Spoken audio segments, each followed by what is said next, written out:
Welcome everyone at the Innovation Cafe. Actually, the last one that is going to be online. So next week we're actually going to go live again.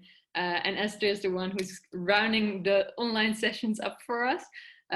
But she will also be here again, next week to actually build up the rest of the exhibition that they're going to build up here at Kazerne. And she's also going to be here during Design Open. So we hope that everyone will join us then also to come and have a chat with Esther as well. For the people that are rewatching this and haven't been at the Innovation Cafe before, we're a networking event here in Kazerne in Eindhoven where we show what the fields in tech and design are actually doing, and we do that by actually organizing presentations in combination with drinks and a dinner afterwards, normally on our spot. But due to lockdown, we went online, so we do these presentations via YouTube and Zoom.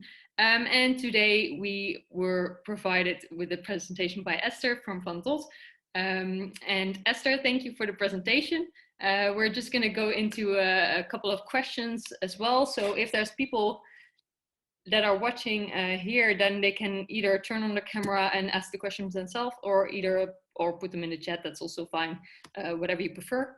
Just to let you know that we are recording and it's going to be shared on YouTube afterwards. So just so you know that. And we already have a first question. I'm just going to read it out loud for you so that people can understand it. Why do you think that manually tuning lights is better than automatic mood control? Do you have anything to say about it? I don't think it's like better, like maybe if I said that I'm wrong, it's not like better, but what we want to do with our lighting is that we are challenging people to actually play with that light, where otherwise it's like thought for you often, where now you can really test it and get a different connection to it. So yeah, we believe it's not better, but we how we see how people responding to it, it's more like a direct link to those elements. Like, yeah, it's a more direct way, and that's what we think gives a different connection. But that's not like, I didn't want to say like it's better. If that's an answer to your question, Hans. Has it got to do something with control? This is a funny way of talking. No, actually, the lamp shade is, for example, it goes from more matte to more bright, and then if you move the light bulb, it dims manually, for example. Or so it's more about that you play with the light in the position of the lampshade, and that makes a different light effect in your room. Thank you. So it's important for you that we play with the light. Yeah, exactly. Okay. Yeah. Thank you. What I was wondering actually, because I mean, you and Sam both studied at the Design Academy, right?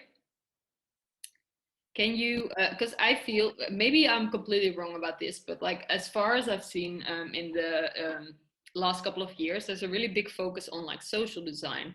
Can you share maybe a little bit on why you decided that you really went into lighting design specifically? Yeah, I think, well, I actually also teach myself at Design Academy in the most social design department, and I also believe it's not like disconnected from what we are doing. I think, like for example, if you look at sustainability and reaching out to people, it can also be in a way where you don't do a social project with a workshop and this kind of ways, but that you can reach out to people also a lot by creating this installation, for example. And to stretch out, we have been installing this in the Victoria Park, and all those neighbors live around in high towers. And actually the light is also, we have made, with the Sunseeker, I mean, we have made like a ring, which you can also, if the light is on in the evening, if you look from above, you actually also see a really nice light. So it's also designed to watch on top of it, not only from the street. And actually, when we were installing it, people were complaining a lot because of the area, because it's now a bit like a backside. They are still have to develop it in future, but it takes a bit long. And so then we also came up with like, yeah, we actually would like your feedback on our lighting, and you actually want a nicer place. So we also started to make a little garden with the neighborhood, for example, which is actually quite a nice one, around the Sunseeker. So it's also often a start if you creating something and getting involved with the users is also, I think, a way of social design. And I think for us, it's really like our own interest. Like we are really intrigued by light, like during the day, during the year, and it's like a personal preference, I would say, but it's I think it's really close also to what we learn on the Design Academy in the way how we work on it, and it definitely has a social effect. Yeah, I can imagine that. It's nice that it's almost like a starting point. Like at first, maybe everyone is maybe a little bit. It feels like maybe they're a little bit against it almost, but then it becomes like a part where they're becoming like. Do you feel like these people feel like they're becoming part of the process in a way, and that way they feel like they have an influence in it in some way? Yeah, for example, or in the beginning. What I also think this design is so detailed, so it's very luxury. Also, if you walk by, you see all the attention.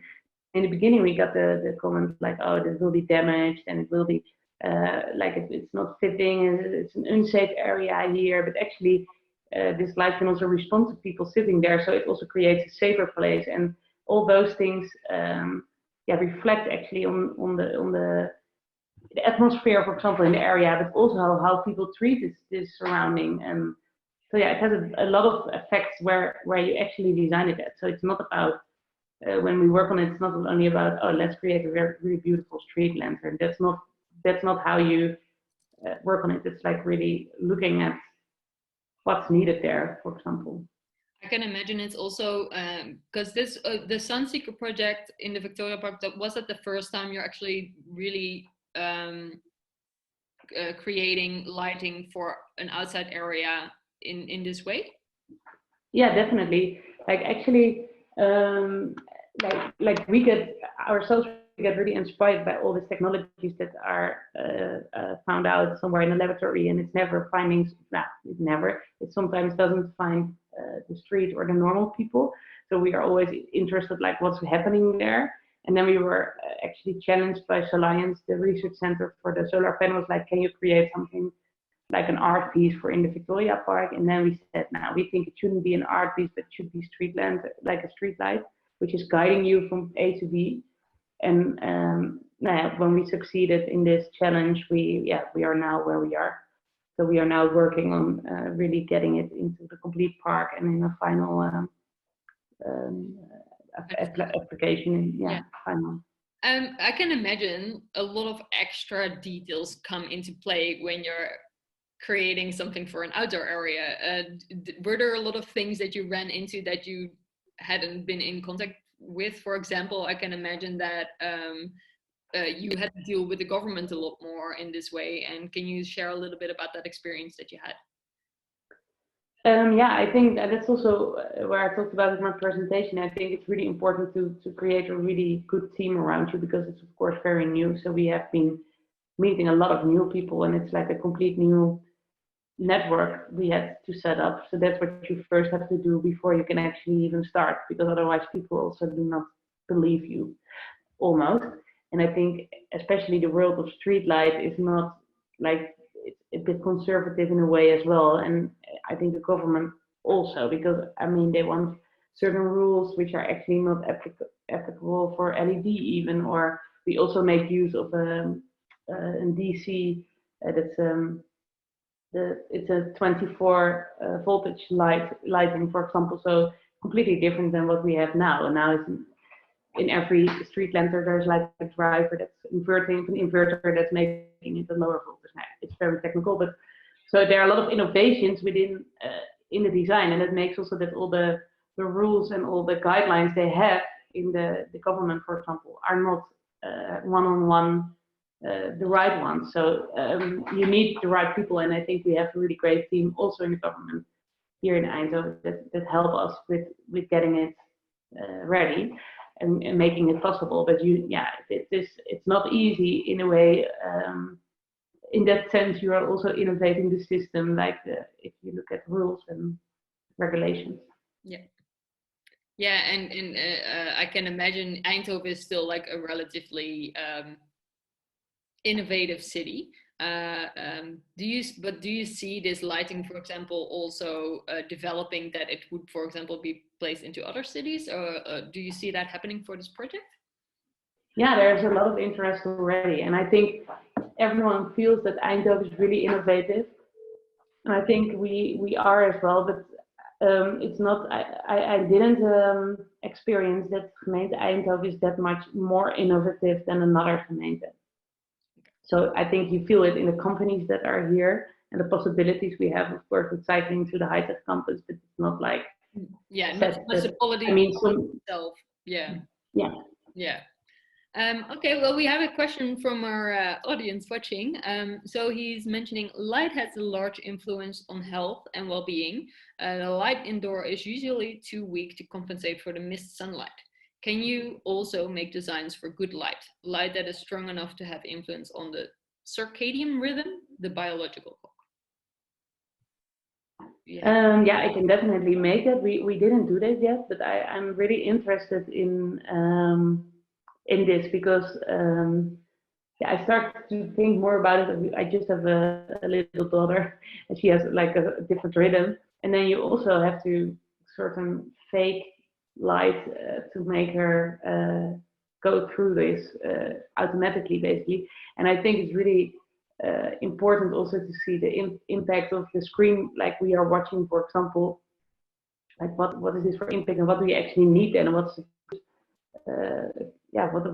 what is good, basically, and when do you feel so in that sense, I can definitely do it, because we can actually develop our own light, and then we can also and the LEDs, etc. So it's definitely possible, but I didn't do it yet. Yeah, hello. Perhaps I asked the question. My name is Jan. A brilliant presentation that you gave, and it's also I think lighting has a couple of dimensions. It creates atmosphere, and it creates emotion, and of course light is for vision. Yeah, but it also, like you yourself said, it tunes your biological clock. And the light indoor usually is too weak. And it would be great to get design solutions for light that is good enough, for people who stay indoor, and to have a positive influence on the biological clock. And I'm more than willing to share more information, because the last centuries, the last 2 decades, 20 years, there's so much knowledge built around what the light should be and should do, and to have that positive influence. And since we all spend our lives mostly indoor, especially small children, they go to daycare centers where they hardly get outdoor, and they go in cars to daycare centers. So especially kids also, they don't get enough daylight, and then at night they look at screens, and then their biological clock is completely disrupted, not synchronized. Yeah, I can imagine. Yeah. And you know a lot about this. Yeah, I know a lot about it. Yeah, we have we created a stichting, a non-profit organization 2 years ago in Eindhoven. I'm also from Eindhoven, to put attention to what we call good light. And what is the name of the stichting? Good Light Group. Goodlightgroup.org. So I'm more than willing to we like also to try to get in touch with designers, because you can have high-tech solutions for this, but it would be so nice that people would love the beauty of good light. Yeah, definitely. And I also, because we just recently for the gemeente, for the Sunseeker, we had to check the light and let it measure it, etc. And then we also found out, thank you for the link. Then we also found out that a lot of light is flickering. So actually the light is constantly going on and off, and that's super tiring. And now we have like a tool which we can put in our pocket, and we are measuring everywhere. And it's really crazy how many not good lighting there is in the Netherlands in places where we are constantly working. Yeah. So nice initiative you have. Yeah. Yeah. So I'll send you a few links in the chat. Yeah. And to Ernst, yes, yeah, I'm familiar with Bartenbach, and Bartenbach is also part of the group. Yeah, so the group is really. That's nice to know. Yeah. Yeah. Hello. So the group is a group of companies or universities. Also, Eindhoven Technology University is part of the group. So the group is a group of companies and universities and other clubs. Yeah, that wants to promote good light. Okay. And what good light? And what good light is, you can find on our website, and we have recently issued a good light guide even. So it's a recent publication which you can have a look at. Thank you. I will do that. Okay, good. Yeah. This is good for your daughter. What is it, little daughter? Yeah, it is. Okay. Yeah. Okay. Thank you. I just had a question in my head and it just popped out of my head. I don't know what's going on. Let me just double check. You were mentioning that you were basically questioning the city while you were designing. Can you share a little bit about that process?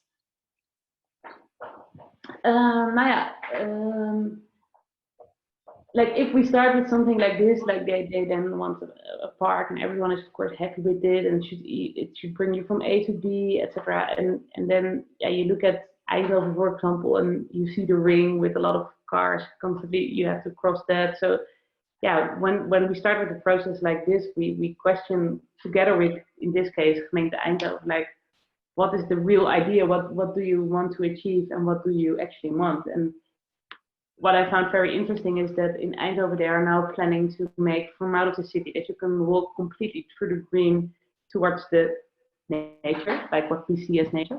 And I think that's really interesting because then our light could really become a kite almost, which can move with you maybe in future. So that's then maybe more the idea as a start.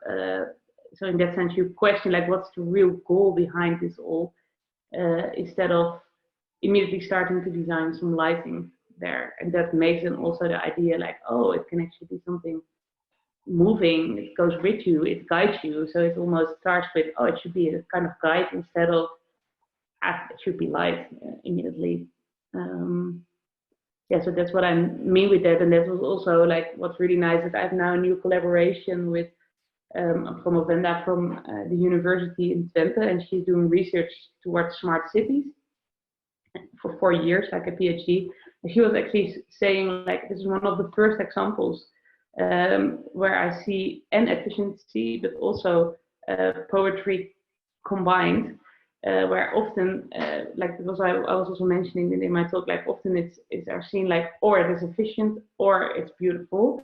So it seems almost a contradiction, where she says this is often a moment of inspiration. She says that it's in your research. So she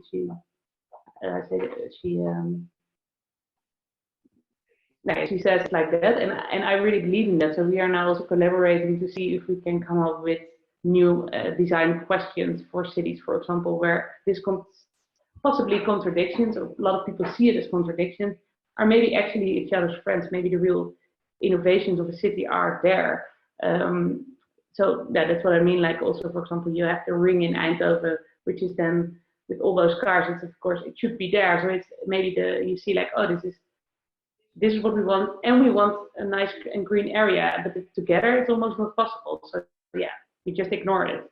Where maybe if this can become a question, it can be a start of something really beautiful. I can also, because I mean, it also almost sounds as if I mean, lighting is there to obviously give light, but it almost sounds as if it gets an extra function when you approach it that way. Like you're almost, yeah, I mean, the guiding becomes like a new function of the light in that way that normally might not have been there. definitely. And I also think that our cities are actually way too light. A student from my design academy is now researching darkness actually. In Eindhoven, you have maps available where you can see what's the darkest spot. And in the Netherlands, there are almost no real dark spots where you can actually go. So also light pollution is, for example, something really important to look at. And then you can also, maybe you shouldn't light up complete streets, maybe it should function completely different. So I'm really curious to all those things. Do you feel like the Netherlands is in some way behind in light innovation in that way? Yeah, now where I don't think that the Netherlands are behind, but I do think that there's way more possible if you also think about giving a place an identity. What's strange at this time is that if you go, same thing that if you go to every city, there's the Zara, all those things are not connected to the place where you are. And I think also considering lighting, it's rather strange that you maybe order from a folder the cheapest or the tallest or the most beautiful in your eyes light, which is not connected to the place you're lighting up, or it's not made in your area. So we are also really interested that we can give with this lighting an identity to the city. So we believe also actually every place is questioning something else. I'm just because with the lights of I will get to your question in a second, Hans. But I was wondering as well because I mean you're creating smart lighting, right? Like, but you guys are not specifically technical. You're not technically. I mean, I'm sure you developed a lot during the years, but you don't have a technical background in that way. As in, for example, you have knowledge of artificial intelligence, of robots or something like that. Is that something that really is something where you collaborate with a lot of people in these things to develop it? Yeah, definitely. I think in the development we collaborate, but I think we are real experts in experiencing life.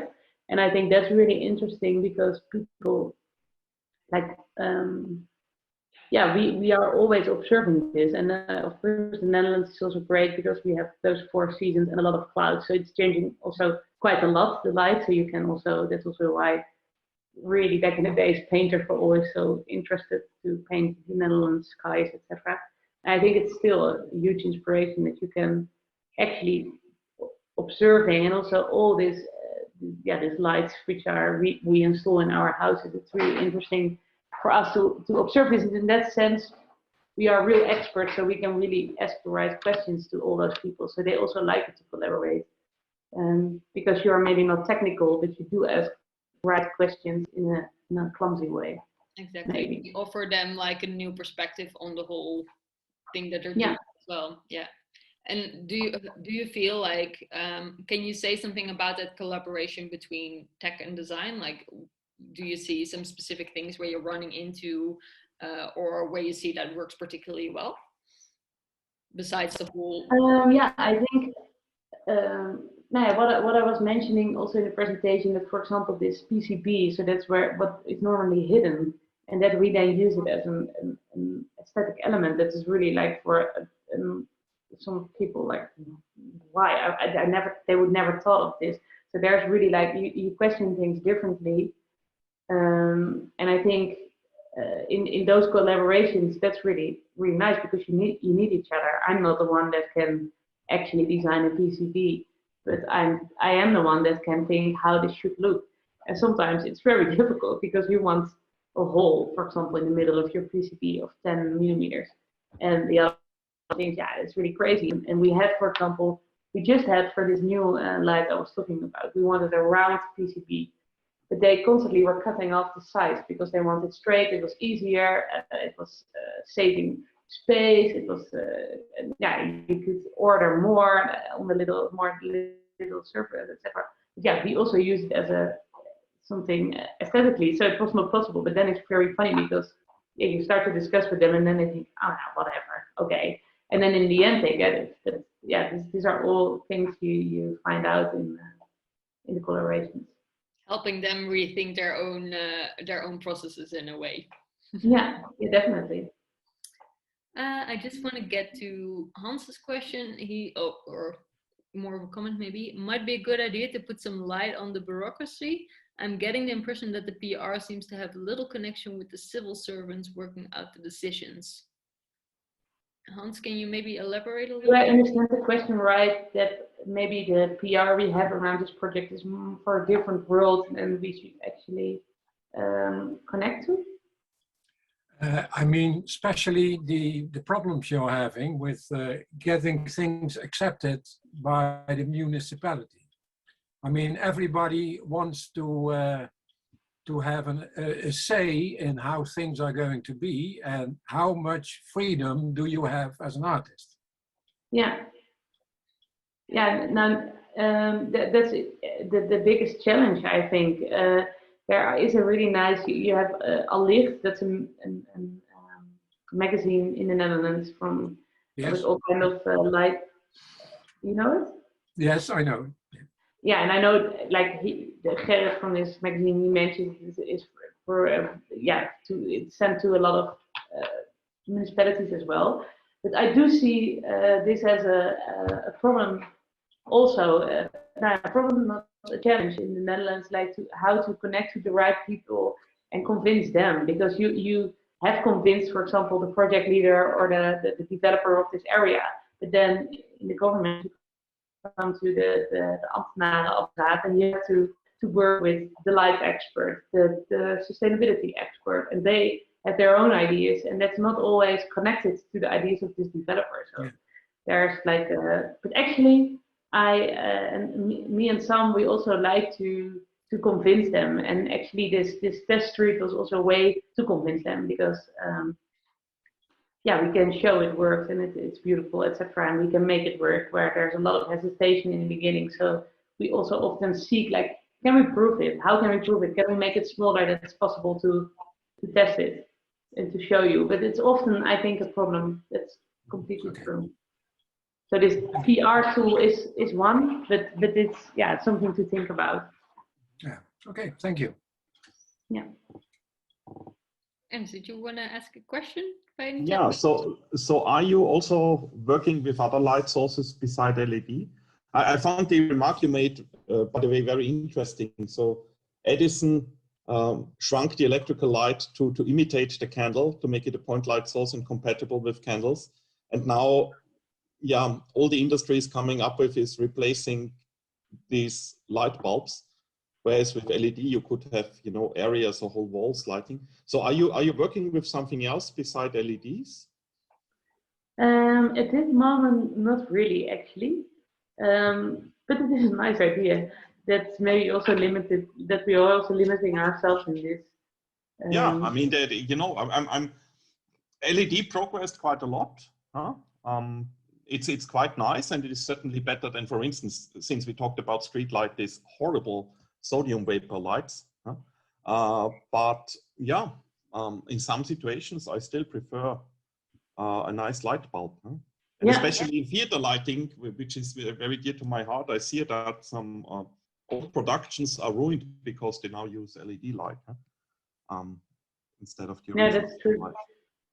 I also think that there you again, you have to beat the system a bit. There's like no one investing now in this lighting, but maybe it's silly. But that's also a bit the case. Like if you go to a distributor or something, they will not distribute the whole thing. But yeah, I do agree that actually it's good to also, because also the candle is not really replaceable, or the fire, or those things. So yeah, I agree with you. Good idea. Yeah. Thanks a lot. Gives something to think about. Definitely. Great. We don't have any more questions. So is there anything else that you want to share with the people watching that you haven't mentioned? I'm happy. Yeah, I'm happy that we could talk in this Zoom afterwards, because it's still a bit strange, of course, to talk to cameras. But yeah, I actually really like it that it feels, yeah, it's a Q&A, but it also feels a bit like an exchange. And I would be happy to invite you because we are around from the 13th and next week as well. So you are also invited to have a look and discuss about it with us. And then the other half of Vantot is also there. If for the people that are rewatching this, I will put a link in the bottom where you can find more specifically on Design Open, because I think you guys also have your studio open, right? As a no, we don't have the studio open. Okay. No, because we cannot split ourselves up.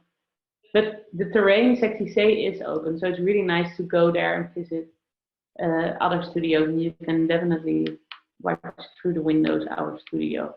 Then everyone just has to come to Kazerne and come and have a look at there at all of your work. Yes, there are a limited number of people that are allowed in. I think it's 50 people per space from next week on, but that should be fine. You can book time slots if you want to come and view the exhibition as well. You can go to www.kazerne.com if you want to, Hans, or you can message me if you want to know more about it. Then for now, I want to finish up this Q&A. Esther, I really want to thank you for your presentation and answering all of our questions. Thank you. And I hope that to see everyone again next week. Like I mentioned already before, this was the last, hopefully the last Innovation Cafe online. We're going back to live editions next week. If you want to join us, then we have a presentation by Team Solid from the TUE. They're talking about energy transitions, so really interesting topic.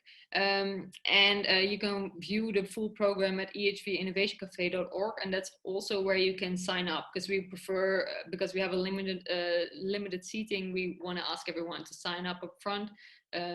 So we know how many people are coming, and it's still possible to come in at the door as well, but if it's full, it's full.